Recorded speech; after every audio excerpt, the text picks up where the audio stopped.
Cái gì đây? Cái gì đây? Bánh. Bánh á? Em tên là gì? Ui. Em tên là gì? Em tên là gì? Em tên là gì? Ok, thằng này.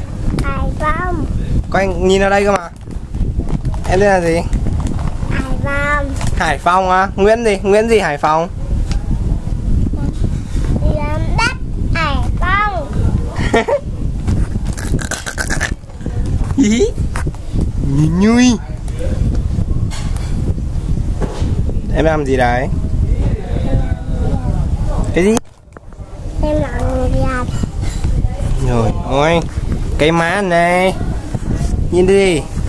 Cái má. Má đâu? À em gồng đi. Gồng đi em nào. Cười tươi đi. Cười tươi đi.